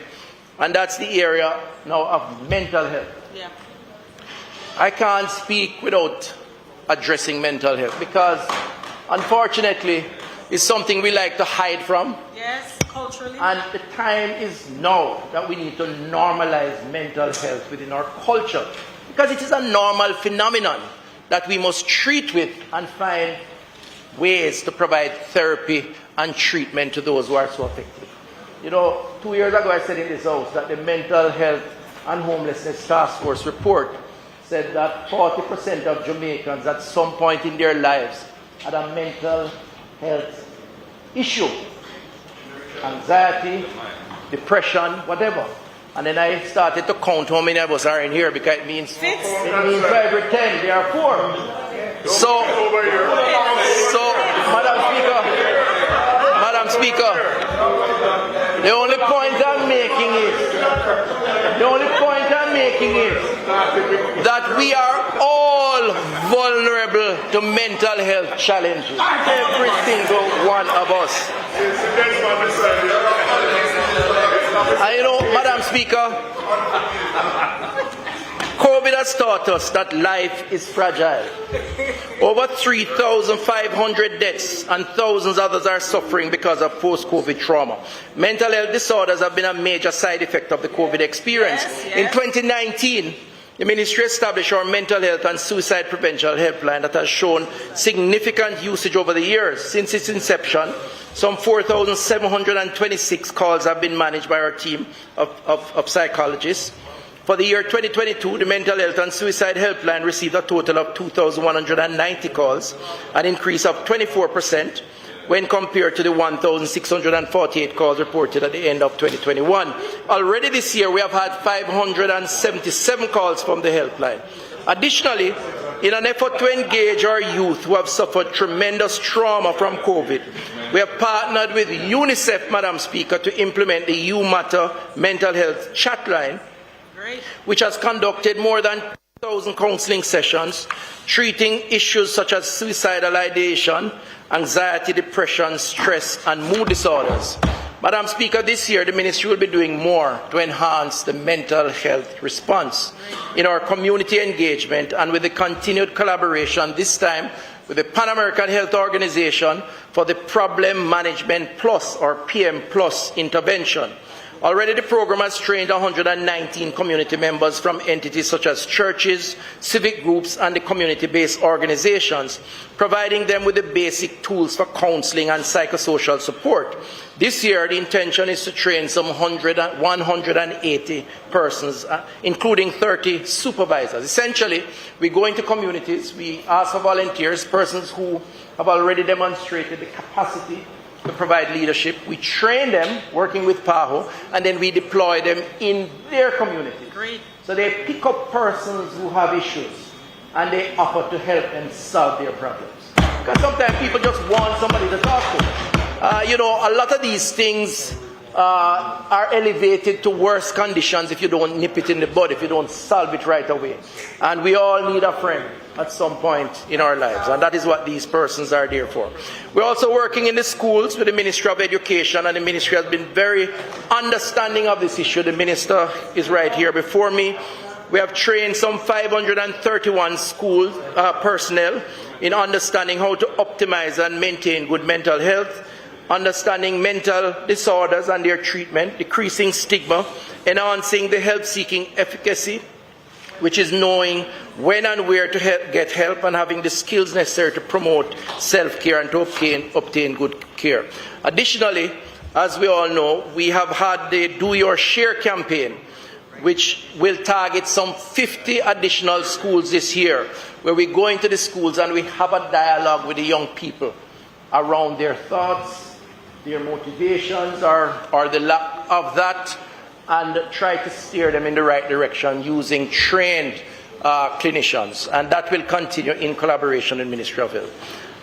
As it relates to Bellevue Hospital, another institution that is stigmatized, I want to spend a minute on that. There's a very important intervention that we intend to make this year. We will begin to implement a comprehensive overhaul of the Bellevue Hospital to address over 400 social cases currently housed at the institution. And I know it's not Minister Mackenzie's fault, as he's in charge of social cases as the Minister of Local Government. And he and I have worked very closely together. In fact, we collaborated on establishing and expanding some of these facilities, including in Spanish Town and other places, Minister Mackenzie. But the reality is that Bellevue has become a home for the homeless, not a place to treat mental health deficiencies. And most of the population in Bellevue are persons who have controlled conditions but have nowhere to go because of the stigma in society. They have been cast out. That's why they end up on the streets, and we can't put them out on the streets. So we have 400 of those. What we are effectively going to be doing this year is separating the social cases population from the chronically mentally ill population. Because there are some people who need institutionalization. And we intend, under the Mental Health Act and the National Health Services Act, in creating facilities to properly rehabilitate and reintegrate into society individuals who have been impacted by different types of mental health challenges. Mental health as a non-communicable disease can rob our society, our community and families, Madam Speaker, of valuable human resource. So that reintegration is critical. So we're going to be developing a more activist program around reintegration. We have allocated $150 million for that, and a specific program guided by the board, headed by Dr. Diana Thorburn, and the team on the ground, the management, will make that process work, supported by the clinical experts. In addition to that, the intention is to create a 100-bed chronically mentally challenged facility on the same compound. Now, we're going to move around how we organize the facility, because it's a big campus. But ultimately, we need to build a proper mental health facility. And because of the focus on community-based intervention, which we're developing, we don't need a campus as big as Bellevue. Indeed, we need to find a way to start anew. And I'm not even sure if Bellevue is the right name, but that is just my opinion. The battle is on internally as to whether or not that should happen. But we may have to look at a whole new start. But that 100-bed facility will be for the mentally challenged, while the other facility will be for environmental. Madam Speaker, before I conclude, I just want to say that, and yes, we have done a lot of printing. Yes. And I know it's costly, but we think it's necessary. So tabled here are a number of documents. Because, Madam Speaker, we think through the process. We engage in hours of research. We collect the data, but we want the data to be available. This government is transparent. Yes. We have nothing to hide. When there are challenges, we take the challenges on frontally. Oh, yes. And I certainly, as Minister of Health, try to be very humble about it. I will defend my position, but I welcome alternative positions, because we don't know it all. So, Madam Speaker, we have the health financing and the cost of healthcare in Jamaica. We have achievements and highlights of financial year 2022-23. So if you want an update on all the things that we have done, because I couldn't mention everything, it's right here, including some of the internal management issues. We have our vitals. This is the most current on non-communicable diseases. This will give you a lot more data on non-communicable diseases. And I want to thank again Dr. Webster Carr and her team for collecting that data and give you a perspective on lifestyle-related diseases. We have a collector's item on COVID. I know COVID is not a great topic, but guess what? It's the worst challenge we have been through. And when you have your grandchildren, you may want to revisit this and remember the challenges that we have had to overcome. This gives all the data on COVID. We have the human resource for health, clinicians workforce, which speaks to the 2,000 additional posts. It's not just general practitioners, specialists, many different, and why and where they'll be deployed and how it will improve the health service. And finally, we have me. Madam Speaker, this is the content of my presentation, which is captured in this particular document, which may not be a collector's item, but hopefully it will help in the better understanding of what is happening in public health. Madam Speaker, all of this content will be placed on the Ministry of Health and Wellness website. So, Madam Speaker, much has been said about the work program of the Ministry of Health and Wellness. We have made many announcements of programs to come, but importantly, we have shown that much work is taking place on the implementation of past announcement. I want to say, Madam Speaker, without fear, confidently, that I am proud of my team and I am proud of the part that this government has played in advancing public health in Jamaica. You know, I have never been to my cabinet without telling tales out of school or my Prime Minister and made a case that is in the best interest of the people of Jamaica from a public health perspective and gotten a negative response. And that is a tribute to him as a leader and to the cabinet, the executive arm of Jamaica and the political director. Never before has a government had crisis after crisis. Yes. When we became government, not to be political, and sorry for the 30 extra seconds. Madam Speaker, sometimes when I hear the criticisms, I sit back and I digest it because I encourage people can talk and should talk. We must be arrogant about it. We must maintain our humility and we must recognize valuable contributions. But we have gone through, this is an interesting truth.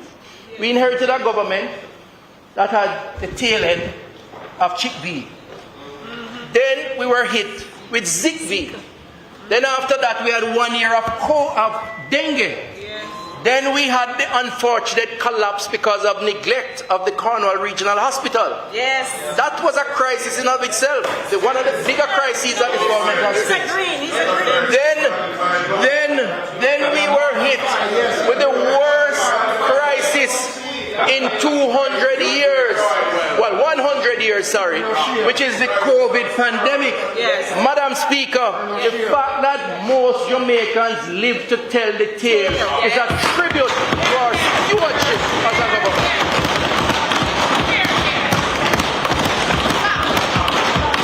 And, you know, let me just tell you, sometimes we sweat the small things.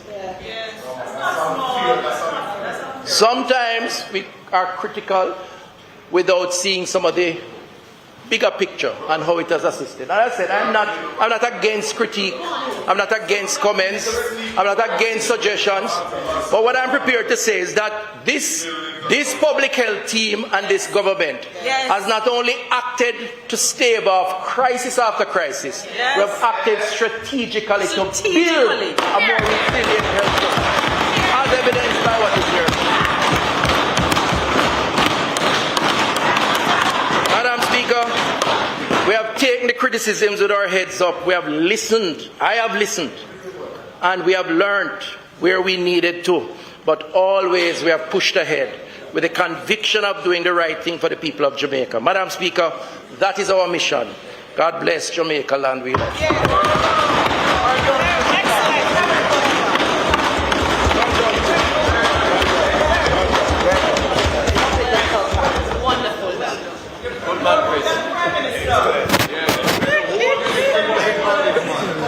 Thank you.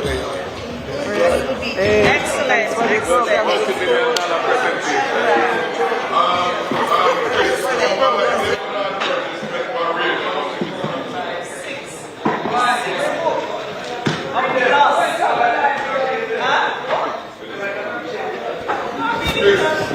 Madam Speaker, what a presentation.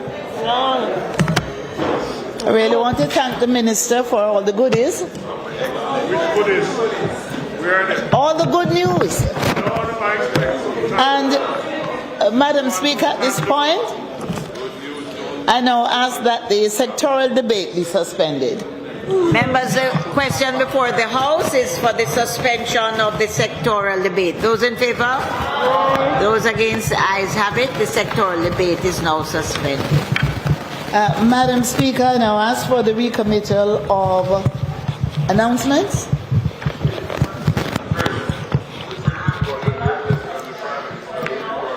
Is for the recommittal of the item announcements on the agenda. Those in favour? Those against? The ayes have it. Announcements. Also laid on the table of the House today are the following. From the Ministry of Health and Wellness, Vitals, non-communicable diseases, Vitals Coronavirus COVID-19 edition. Achievements, highlights for the financial year 2022-2023. Financing the cost of health care in Jamaica towards universal health coverage and discussion paper. And human resources for health, clinicians workforce. That's it. Accident and emergencies.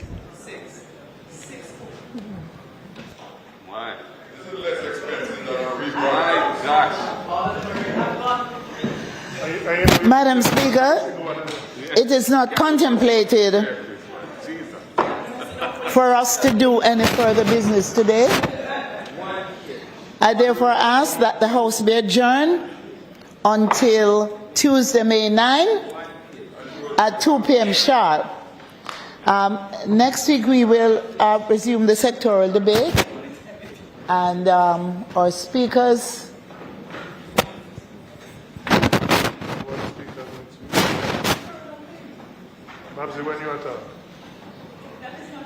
When I'm talking about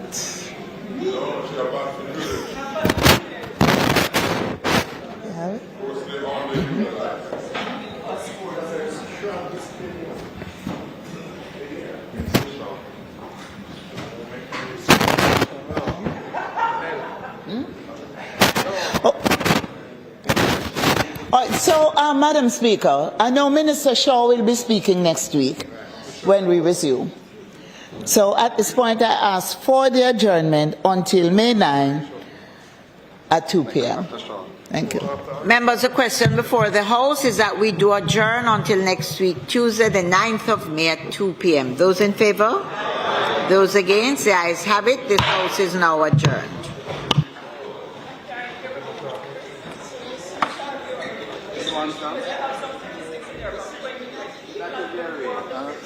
On the 17th, we're going to talk about it.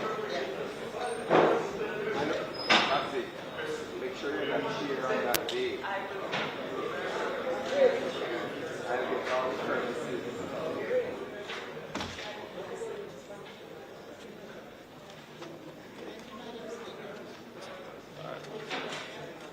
So you make a come here for Chris.